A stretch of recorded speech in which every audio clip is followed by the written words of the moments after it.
What is going on, guys? JD from New York here. Mr. 9 to 5. What am I talking about, man? I know I'm the hardest working man in the fucking business right now. YouTube.com, nobody uploads and pumps them out like good old JD over here. But Mr. 9 to 5, man, what am I talking about? This is WWE 2K15. My career. Create a character. That is my man. Mr. 9 to 5. Go and check that video out, man. You guys wanted my career, I gave it to you. You guys wanted the universe mode, I gave it to you. Both of those videos are down below. WWE 2K15 content by yours truly right here. My career mode was uploaded yesterday. If you missed it, links are down below in the description. My universe mode, if you guys care to see the vision of JD booking the WWE product. Who would he make champion? How would he book these pay-per-views and Monday Night Raws? You're all going to find out in my universe mode. Go and check it out. Links are down below to both of those videos, if you missed them, in the description of this video, all right?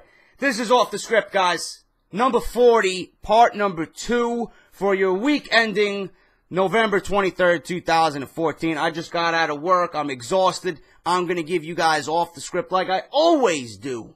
Right on time, man. This is the #1 source for all your WWE news and rumors right here on YouTube.com. Nobody does it better than Off the Script. Thank you guys for all your love and support. 40 episodes in. Here is to the next 40 and beyond, guys. Thank you very much. What am I talking about today on Off the Script? Talk within WWE to have Triple H versus Ryback at the 2015 Royal Rumble. I also got news on Alberto Del Rio. I also got news on The New Day, the new faction featuring Xavier Woods, Kofi Kingston, and Big E. On part 3, just to give you guys a heads up about what I'm working on for part 3, Seth Rollins likely to main event WWE TLC in December. But what plans do WWE have for Mr. Money in the Bank, Seth Rollins? What kind of main event are they thinking about? What plans do they have for TLC? I got all that, plus more in part 3.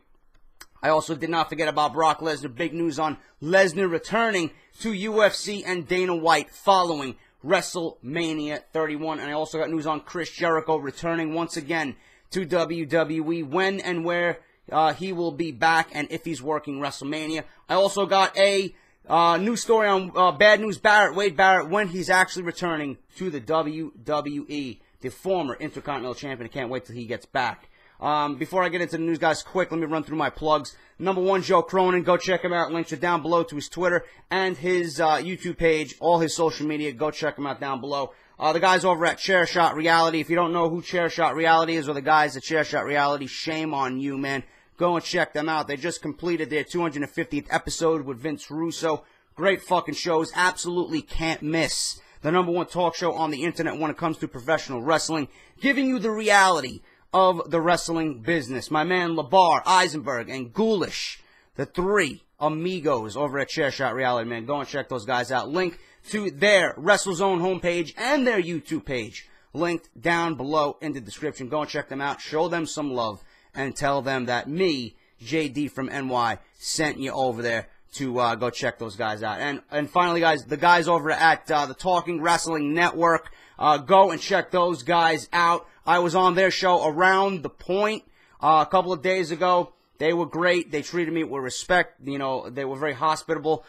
It was a great time over there. We talked about Survivor Series. We talked about CM Punk and other things regarding WWE. If you missed that show, link is down below in the description. I want you guys to go, subscribe to those guys as well. If you guys want additional wrestling content, Joe Cronin and those guys are your #1 source for all WWE and professional wrestling in general, man. On top of that, you got JD here, man. It's fucking the trifecta. You can't touch it, man. The 3 best names in the YWC for all your wrestling needs, man, right here, including Off the Script. Now, let me get into the news, guys. You're here for news. Enough of me fucking blabbing. Talk within WWE to have Triple H versus Ryback at the 2015 Royal Rumble. Since Ryback's return to WWE programming on the October 27th showing of Monday Night Raw, he has once again been pushed as a monster babyface, similar to his first stint in WWE in 2012. The first program for the big guy has seen him butt heads with the Authority, eventually leading to him joining Team Cena for the main event at the 2014 Survivor Series pay-per-view this Sunday on the WWE Network. During this program, there's been a noticeable animosity between Ryback and Triple H. In fact, the two will have had 3 face-to-face encounters, all of which have closed a show in the span of 7 days. First, on the November 14th showing of SmackDown, the show ended with the two having a stare down. Then, on next week's episode of Monday Night Raw airing November 17th, the two stared each other once again. Upon Team Cena and Team Authority brawling to close the show, Ryback and Triple H were the only two left in the ring. Another stare down commenced, which would end up allowing John Cena to deliver the attitude adjustment to the WWE COO Triple H. Finally, on the upcoming showing of SmackDown on November 21st, the two closed the show again, this time with physicality. Okay? A recent edition of the Wrestling Observer radio show, hosted by Dave Meltzer of F4W Online, he claims that WWE does indeed have plans for Ryback and Triple H to square off in the future. Within the WWE, there's been a great deal of speculation that the company is indeed building to the match at the Royal Rumble. Okay, nothing is definite, but there is definitely talk right now of the two meeting face-to-face at the Royal Rumble in January 2015. I don't know if I am going to be along with this, man. I really don't. I can't get behind Ryback just yet. I'm not saying I'm not going to be behind him. I'm not saying I can't get behind Ryback. But they are pushing him too soon, too fast, okay? You had this guy floating around the mid-card in a tag team with Curtis Axel, and he meant absolutely nothing, okay? Before that, he was in main events with CM Punk and John Cena, battling on top of Hell in the Cells with CM Punk, etc., etc. Then he went into the tag team with Ryback and Curtis Axel, never got the tag team championships, and now, ever since his surgery, comes back and he's right at the top of the card already, man. I don't like that the WWE is really forcing Ryback upon us. I really wish they would have eased him in just a little bit. I can't get behind him because I know what Ryback was before he was injured, man, and that was only about a month ago. I can't get behind him because I know he was in a tag team and he meant absolutely nothing. I can't get behind a guy that you're automatically shoving down my throat because you need a top guy. Because everyone on the roster is not getting the job done. Because WWE Creative is not getting it done creatively. Okay? I can't get behind a decision like that from WWE because of their own wrongdoings. I want to like Ryback. Ryback is a decent wrestler, man. I have nothing against Ryback. I have something against the way WWE forces guys down our throat, and we have to fucking listen and obey what they have to say. I'm not for this, man. Okay? It's great that he's in the main event. It's great that he's in the main event at Survivor Series. You know, you got to take chances on these guys. You may have something. The crowd may gravitate to him. They may, you know, cheer him. They may really get behind him, and then that will catapult him, and that will boost his spot. You know, that will boost him up the ladder. But I can't get behind the company if they're automatically forcing him down our throat ever since he came back simply because they need a top star, man. I can't get behind that. You have to make me, you know, you really have to go out of your way to make me believe Ryback deserves this top spot, man. I'm no pushover when it comes to watching WWE talent, man. I'm not a pushover. You gotta make me believe it, okay? You gotta get me invested in this character. Right now, WWE has not done so. You think all because you're going to put him in a match against Triple H at Royal Rumble that anyone's going to care? No. No. First of all, the program leading up to that really has to gauge my interest. If not, I don't care. Everyone's going to watch the Royal Rumble to see Roman Reigns come back, to see the surprise entrance, to possibly see Daniel Bryan come back, to see Lesnar. Nobody gives a shit about Ryback versus Triple H, man, unless the WWE really lays it out and gets everyone watching invested in what story they are telling. If they don't tell a good story, if you're not going to captivate me and gain my interest, I don't care. Simple as that. So, the push for Ryback is great. They could do whatever they want. I'm just stating that they're doing it too fast and that they're following the same mentality that they had when he first broke in, fighting Punk in the main event, in Hell in a Cell, taking John Cena's spot. I don't like it. Rushed. It's not organic. It's not natural. That's all I'm saying. Hopefully this comes out good. Hopefully it turns out good. Hopefully he receives a nice welcome and a decent ovation at the Survivor Series. Hopefully WWE, if this is the route that they go with a match against Triple H and the story is being told nicely, hopefully they gain my interest, but I don't have any faith in WWE, man. I really don't. So, Triple H versus Ryback right now at the Royal Rumble really does nothing for me. So I'm going to pass on that. Let me know what you guys think down below in the comments of this video, what you think about Ryback versus Triple H at the Royal Rumble. Moving on, in a recent interview with the wrestling scribe, Bill Apter, never heard of him before, former WWE superstar Alberto Del Rio, known as El Patron Alberto, revealed that he will be signing deals with 2 separate wrestling promotions to appear on television. Listen to this. If you guys are fans of Impact Wrestling, this may gauge your interest. Del Rio recently hashed things out with WWE, leading to a joint statement by the 2 sides and a settlement, okay? With the settlement, Del Rio is now able to wrestle and appear for American-based wrestling organizations. In turn, on Saturday, November 15th, Del Rio and his former manager in WWE, Ricardo Rodriguez, appeared at Tommy Dreamer's House of Hardcore 7. PW Insider has provided an update on Del Rio's interview with Apter, revealing what 2 promotions Del Rio is set to work with.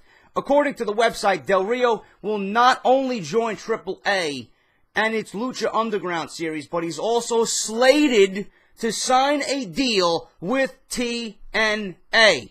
Additionally, the website noted that Del Rio himself was informing people that he would indeed be working for TNA and Lucha Underground beginning in 2015. Del Rio made his plans clear during his recent tour of the Northeast, which included the aforementioned appearance at the House of Hardcore 7 with Tommy Dreamer. For now, there is no word on how Del Rio will be able to contractually be tied to the 2 separate wrestling promotions. If I hear anything regarding Del Rio, obviously I will report it here on Off the Script. But TNA signed a new deal. TNA is now with Destination America. They have a new home. They have a new network. They're going to finish up with Spike TV, okay? Come 2015, I see Impact Wrestling and TNA going for a refresh, man. Hit the start button or hit the restart button, and Del Rio would fit nicely in TNA, man. I may even watch a few shows if Del Rio does sign with TNA, man. That would be interesting to see how he comes across on Impact. So, if you guys are fans of Impact, if you're fans of what's going on over there in TNA, Del Rio may be joining Total Nonstop Action Wrestling, TNA, and he may actually end up winning their World Heavyweight Championship, like I reported months ago. And like I said, they're going to hit the restart button. Del Rio would fit in quite nicely over there. If he's doing double duty with Lucha Underground and TNA, Del Rio may actually be making more money now than he was with WWE. Alright, WWE offered him a contract to come back. He declined it. This is probably going to be better for him. He's doing what he wants. He seems a lot more happier from what I see and the interviews that I've seen. Good for him, man. If he ends up on TNA, I may actually tune in and see what goes on with Alberto Del Rio and how they handle bringing him in to their promotion. So it does sound very interesting. Let me know what you guys think down below. Finally, guys, to end this week's part 2 of episode 40 here on Off the Script, the New Day faction featuring Xavier Woods, Kofi Kingston, and Big E may officially debut Sunday at the Survivor Series, man. I'm very interested to see these 3 guys and this new group. God only knows they fucking need it, okay? This could be something big for all 3 guys to finally, take a hold of and get noticed, man. All 3 guys have been floating dead in the water. This may be something finally to get them kick-started and rejuvenate their careers in WWE. As previously reported, Big E, Xavier Woods, and Kingston are all working together in a new stable that is possibly named The New Day. In a series of vignettes that have been airing over the last 4 weeks on WWE TV, Woods, Kingston, and Big E have all proclaimed that a new day is coming. Using an apparent Southern gospel preaching gimmick, all 3 men have stood in front of a choir as they stated that a new day is on the horizon. While Woods projected to be more of a James Brown vibe during his promo package, both Kingston and Big E were seemingly more pastoral. No one knows just how the stable is going to look, or even if they're legitimately going to be called The New Day.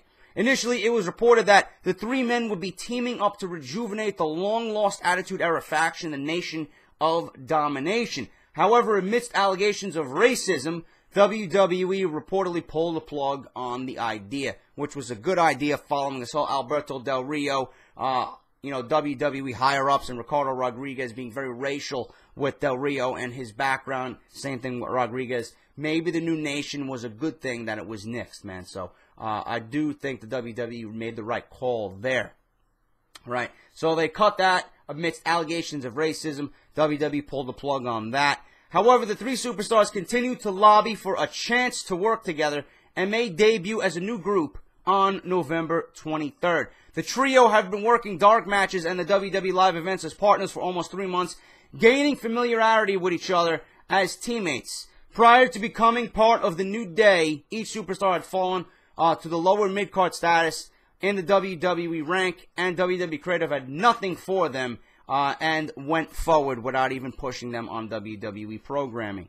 WWE officials believe the New Day provides each superstar a chance to shine as part of a stable that can give each of them a boost in character so that they may have a chance to connect with the fans and get over. Without this new stable, each man may have just stayed lost in the shuffle until their contracts ran out, okay?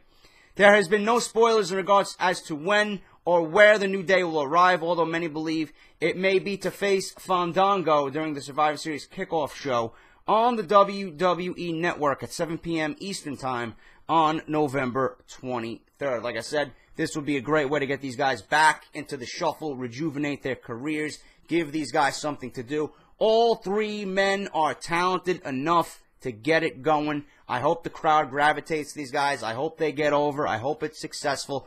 I'm very interested to see what they have to offer. I like the Southern Gospel gimmick, man. I think it's going to be great. I love the vibe of the promos. I think the promos are very, very well laid out and very well done. I'm looking forward to it. I'm looking forward to also seeing Fandango back on WWE TV. I'm a big fan of his, man. I really wish they would use him more and utilize his talent more because he can definitely get it going in the ring. I'd love to see him as IC champion, to be quite honest with you. I think he's got it all. I think he's got what it takes to be a good face and get him out there, get him going, give him a more serious tone and, do the whole shtick and the whole gimmick while being a little bit more serious, man. That's what I would think. That's what I would do with Adam Rose as well, but who the fuck am I, man? I'm just some dummy on YouTube.com.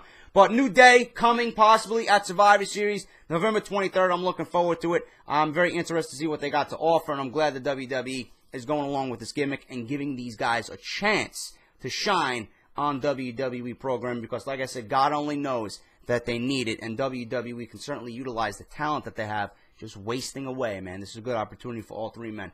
Thank you guys for watching me on Off The Script this weekend, this Saturday, man. Thank you all so much for all your love and support. WWE 2K15 content, man. MyCareer and Universe Mode, link down below. Share Shot Reality, link down below. The guys over at the Talking Wrestling Network, go check them out. Links are down below. Around the Point that I was on with those guys, link down below. Joe Cronin and his YouTube and Twitter, link down below. If you're not following me on Twitter, at JDfromNY 206. If you're not subscribed to this channel, man, what the fuck are you waiting for?